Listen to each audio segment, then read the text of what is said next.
ഇവിടെ ഇരുന്ന പെൺകുട്ടി കയറി വരും, പിന്നെ താല്പര്യമില്ലാത്ത കാര്യങ്ങളെ കുറിച്ച് സംസാരിക്കേണ്ടി വരും. സംസാരിച്ചോ, ഒന്നുമില്ലെങ്കിൽ അവളൊരു പെൺകുട്ടിയല്ലേ, മാത്രമല്ല അവള് തന്റെ ഒരു ആരാധിക എല്ലാ നിലയ്ക്കും. എനിക്കൊരു താല്പര്യമില്ല. ഏതായാലും വാതിലടയ്ക്ക്, ഞാനും വരുന്നു.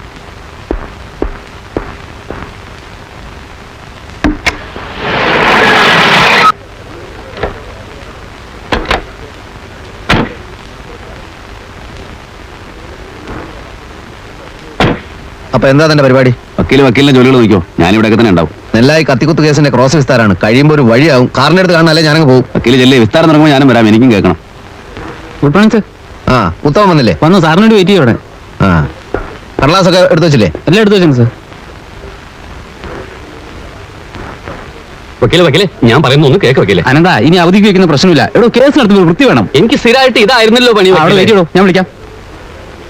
വക്കാലത്ത് ഏറ്റെടുക്കാനും കാശ് വാങ്ങിക്കാനൊക്കെ എന്തൊരു പല്ലിളിച്ചാട്ടിലായിരുന്നു. ആത്മാർത്ഥയില്ലാത്ത ഇയാളെ പിന്നാലെ നടക്കുന്നതിൽ ഭേദം ജയിലിൽ കിടക്കുന്ന.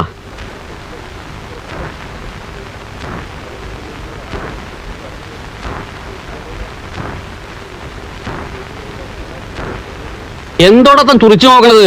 ദേഹോപദ്രവത്തിന് വന്നതാണെങ്കിൽ അത് പറ. എനിക്കിപ്പോ മേലും കീഴും നോക്കാനില്ല.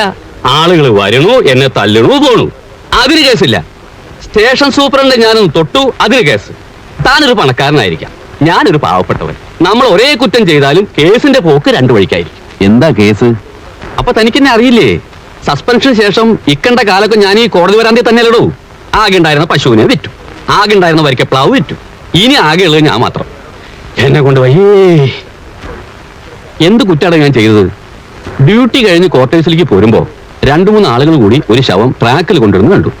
ഞാൻ ഒരു ശുദ്ധനായതുകൊണ്ട് ഒന്നും ആലോചിക്കാതെ ആ വിവരം പോലീസ് എന്ന് പറഞ്ഞു. പിറ്റേന്ന് രാത്രി എന്റെ ക്വാർട്ടേഴ്സിലേക്ക് 4-5 ആൾക്കാർ കയറി വന്നിട്ട്, നീ പോലീസ് എന്ന് വിവരം പറയുവല്ലടാ പട്ടി എന്ന് പറഞ്ഞ് 4 ഭാഗത്ത് നിന്ന് കിട്ടി. ഇടിയെന്ന് പറഞ്ഞാലോ, കിട്ടേണ്ടത് കിട്ടിയപ്പോ ഈ കാര്യം മനസ്സിലായി.